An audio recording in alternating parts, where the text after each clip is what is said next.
लाडक्या बहिणीमध्ये 26 लाख लोकांनी गैरफायदा घेतलेला अनेक म्हणजे मुंबई असो पुणे असो अनेक मोठ्या शहरांमध्ये यांचा लाभ आहे। त्या संदर्भात आता आमची चौकशी चाललेली आहे। जे चुकीचा लाभ घेणारे लाभार्थी असतील त्यांचा लाभ बंद केला जाईल। बहिणींची मतं घेतली, स्वतः सत्तेवर बसले आणि त्या बहिणींना दिवसागणिक कमी करण्याचं काम आता चौकशीच्या नावाखाली होतंय। मला असं वाटतं की हे आता 50% एकूण ज्या महिलांना त्या ठिकाणी अनुदान दिलं जातंय त्यातल्या 50% महिलांना कमी करण्याचा प्लॅन हा सरकारचा आहे। योजनेचा लाभार्थी घेते सगळ्यात जास्त रिपोर्ट आले ना। नमस्कार, आज आपण एका मोठ्या सरकारी घोषणेबद्दल बोलणार आहोत। नमस्कार। बातमी अशी आहे की आज आणि उद्या म्हणजे 26 आणि 27 ऑगस्टला बऱ्याच महिलांच्या बँक खात्यांमध्ये थेट 3000 रुपये येणार आहेत। हो, आणि हे पैसे म्हणजे कसं की ऑगस्ट आणि सप्टेंबर दोन्ही महिन्यांचे हफ्ते एकत्र मिळणार आहेत। अच्छा, म्हणजे डबल हफ्ता एकाच वेळी। अगदी, ही खरंच एक मोठी आणि मला वाटतं अनेकांसाठी खूप दिलासा देणारी बातमी आहे, विशेषतः आता सणवार आहेत तर। बरोबर, या योजनेचा पहिला टप्पा तर नुकताच झाला नाही का? हो, कालपर्यंत म्हणजे 25 ऑगस्टची जी माहिती आहे त्यानुसार जवळजवळ 1,20,00,000 महिलांच्या खात्यात पैसे गेले आहेत। पण त्यात काहींना 1500 आले होते आणि काहींना 3000 असं काहीतरी होतं ना? हो बरोबर, काहींना फक्त जुलैचा हफ्ता मिळाला आधी, मग ऑगस्टचा मिळाला असेल, किंवा काहींना जुलै ऑगस्टचे मिळून 3000 मिळाले होते। आणि आता हा जो दुसरा टप्पा आहे त्यात सरकार सप्टेंबरचा हफ्ता पण ऑगस्ट सोबतच देते, म्हणून मग हे 3000 रुपयांचा गिफ्ट म्हटलं जात आहे। अच्छा, सणाचं गिफ्ट, हे चांगलं आहे। अगदी, आणि म्हणूनच आज आपण जरा याची सविस्तर माहिती घेऊया। आपल्याकडे जी माहिती आहे त्यानुसार आपण समजून घेऊ की नक्की कुठल्या जिल्ह्यांना आता फायदा होतोय, कोणत्या बँकांमध्ये पैसे जरा लवकर येऊ शकतात। हा महत्वाचा प्रश्न असतो नेहमी। हो, आणि मग कोण पात्र आहे कोण नाही, आणि जे पात्र नाही आहेत त्यांच्यासाठी काही संधी आहे का? हो, हा पण एक मोठा गट आहे असं ऐकलंय। बरोबर, तर या सगळ्या गोष्टी आपण बघूया। ठीक आहे, चला तर मग सुरुवात करूया या मुख्य घोषणेपासूनच। 26 आणि 27 ऑगस्टला नेमकं काय होणार आहे? तर सरकार या 2 दिवसांमध्ये दुसऱ्या टप्प्याचं वितरण करतंय, म्हणजे ऑगस्ट आणि सप्टेंबरचे मिळून 3000 रुपये ते थेट लाभार्थी महिलांच्या बँक खात्यात जमा होतील। आणि ज्यांना पहिल्या टप्प्यात फक्त ऑगस्टचाच मिळाला होता, समजा 1500 रुपये, त्यांनाही आता हा सप्टेंबरचा हफ्ता मिळू शकेल, म्हणजे त्यांनाही अजून 1500 येऊ शकतात। अच्छा, आणि ही वेळ पण बघा ना, नुकतंच रक्षाबंधन झालं, आता लगेच बैलपोळा आहे, मग गणपती।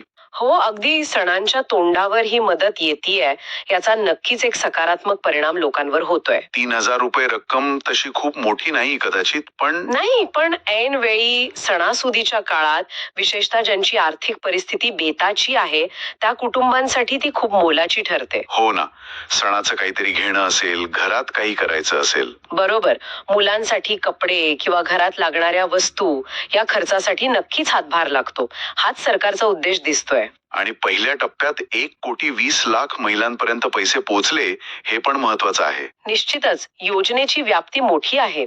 बरं, हे झालं घोषणेबद्दल। आता जरा जिल्ह्यांवर बोलूया। तुम्ही म्हणालात की योजना टप्प्याटप्प्याने होते।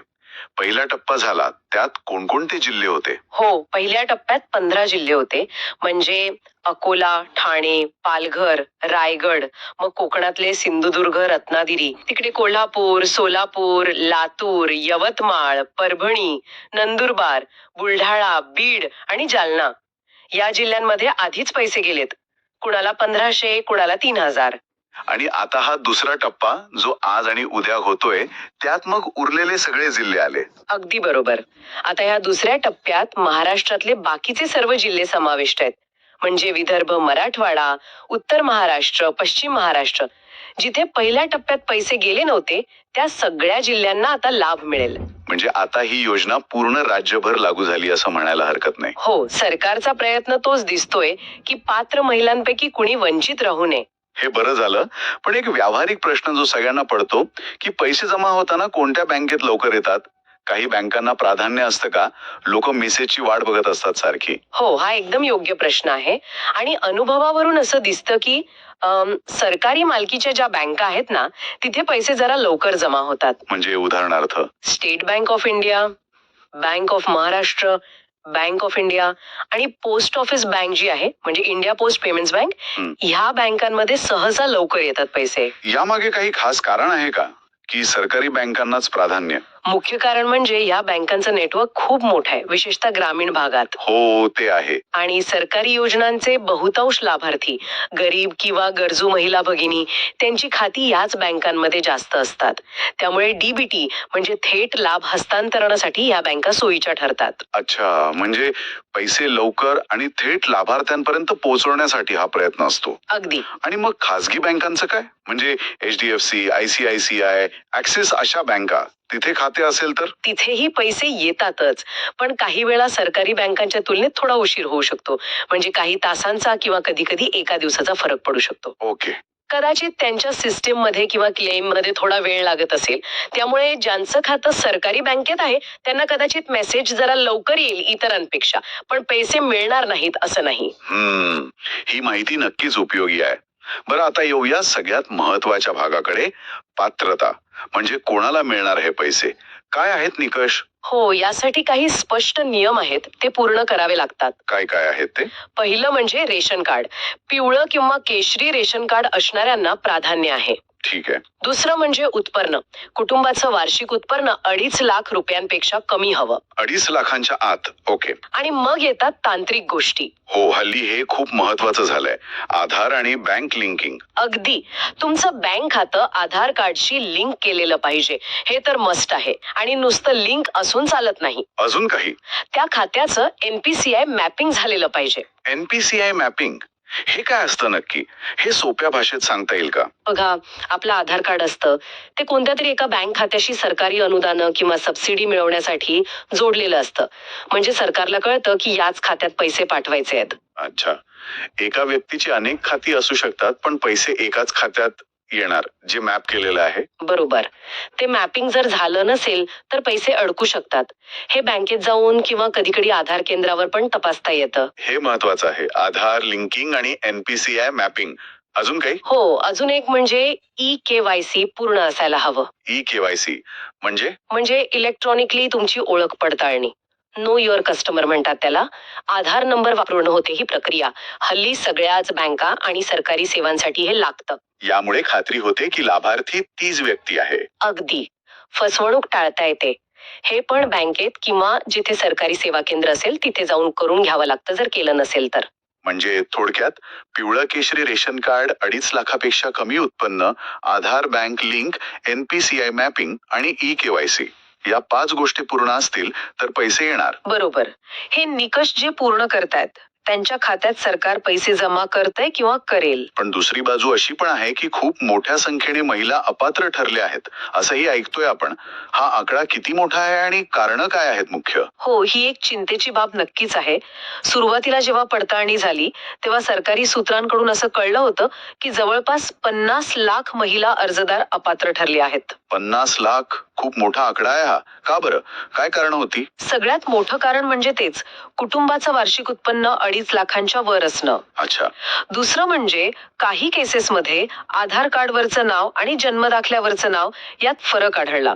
स्पेलिंग मिस्टेक वगैरे. तिसरं कारण म्हणजे ज्यांचं आधार कार्ड खूप जुनं आहे, म्हणजे 2015च्या आधीचं, आणि ते नंतर अपडेट केलेलं नाहीये, बायोमेट्रिक वगैरे, ते सुद्धा अपात्रतेचं कारण ठरलं. म्हणजे जुनं आधार कार्ड अपडेट न करणं पण अडचणीचं ठरलं. हो. आणि याशिवाय काही गंभीर गोष्टी पण समोर आल्या. म्हणजे लाभ घेण्यासाठी मुद्दाम खोटी कागदपत्र देणं. अरे बापरे, म्हणजे उत्पन्नाचा खोटा दाखला वगैरे.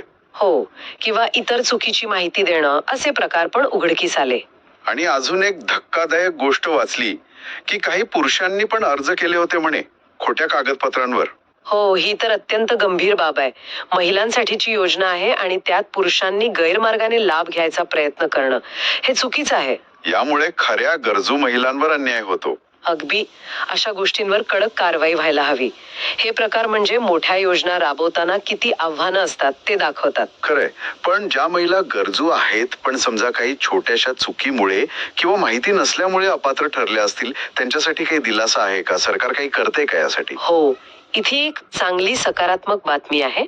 महिला व बालविकास मंत्री अदिती तटकरे यांनी माहिती दिली आहे की ज्या महिला सुरुवातीला अपात्र ठरल्या होत्या त्यांची नावं आणि अर्ज पुन्हा एकदा तपासले जात आहेत. अच्छा, पुनर्पडताळणी होते. हो, आणि हा आकडा आता वाढून 77 लाखांपर्यंत गेलाय असं कळतंय, ज्यांच्या अर्जांची पुन्हा तपासणी किंवा पुनर्विचार सुरू आहे. काय सांगता? म्हणजे सुरुवातीला 50 लाख अपात्र होते, आता 77 लाखांची तपासणी होते. हा आकडा वाढला कसा? कदाचित सुरुवातीच्या पडताळणीनंतर अजून काही अर्ज आले असतील किंवा पहिल्या यादीतल्या त्रुटींसोबत अजून काही कारणं सापडली असतील ज्यामुळे जास्त नावं तपासावी लागत आहेत. नक्की कारण स्पष्ट नाही, पण 77 लाख प्रकरणांची पुन्हा तपासणी होते ही मोठी गोष्ट आहे. आणि ही तपासणी कशी होतीये? कोण करतंय हे काम? रहिवास, बाकीचे निकष पुन्हा तपासले जात आहेत. बरोबर. आणि समजा या तपासणीत एखादी महिला पात्र ठरली तर मग तिला काय मिळणार? मागचे हप्ते पण मिळणार का? हो, इथेच तर खरी गुड न्यूज आहे. जर या तपासणीत महिला पात्र ठरली तर तिला फक्त आत्ताचा हप्ता नाही तर जून महिन्यापासूनचे सगळे थकलेले हप्ते मिळण्याची शक्यता आहे. काय म्हणता? म्हणजे जून, जुलै, ऑगस्ट, सप्टेंबर 4 महिन्यांचे मिळून एकदम 6,000 रुपये? हो, असं मंत्र्यांनी सूचित केलंय. एकदम 6,000 रुपये खात्यात जमा होऊ शकतात. अरे बाप रे, 6,000 रुपये एकदम? ही तर खूपच मोठी मदत होईल त्या कुटुंबासाठी. ज्यांना आधी नाही मिळालं त्यांच्यासाठी तर ही खूप मोठी आशा आहे. नक्कीच. या पडताळणीसाठी काही डेडलाईन आहे का? कधीपर्यंत पूर्ण होणार हे काम? हो, 15 सप्टेंबर ही अंतिम मुदत दिली आहे. म्हणजे हे काम वेळेत व्हावं यासाठी. तर 15 सप्टेंबर पर्यंत चित्र बऱ्यापैकी स्पष्ट होईल की नक्की किती महिला नव्याने पात्र ठरल्या आणि त्यांना हे 6,000 रुपये कधी मिळू शकतील. हे सगळं ऐकल्यावर प्रशासनावर किती ताण असेल याची कल्पना येते. एवढ्या मोठ्या संख्येने अर्ज तपासणे, पुन्हा तपासणे सोपं नाहीये. कोट्यावधी लाभार्थ्यांच्या योजनांमध्ये अचूक माणूस निवडणं, फसवणूक टाळणं आणि कुणी गरजू चुकून राहू नये याची काळजी घेणं हे खूप मोठं आव्हान आहे. ही 77 लाखांची पुनर्पडताळणी तेच दाखवते. हो, तंत्रज्ञान मदत करतं, जसं EKYC, NPCI मॅपिंग, पण तरीही प्रत्यक्ष जाऊन तपासणी करावीच लागते अनेकदा. आता थोडं लोकांच्या प्रतिक्रिया बघूया. ज्यांना पैसे मिळालेत त्यांचा काय अनुभव आहे, विशेषतः 3,000 रुपये मिळाल्यावर? हो, काही प्रतिक्रिया आल्या आहेत समोर. जसं की अकोल्यातल्या एका महिलेने सांगितलं, काल मेसेज आला आणि 3,000 रुपये आले खात्यात. आता गणपती जवळ आहेत, नेमकी मदत मिळाली, असं वाटलं बाप्पाच घरी आलेत. वा, म्हणजे भावना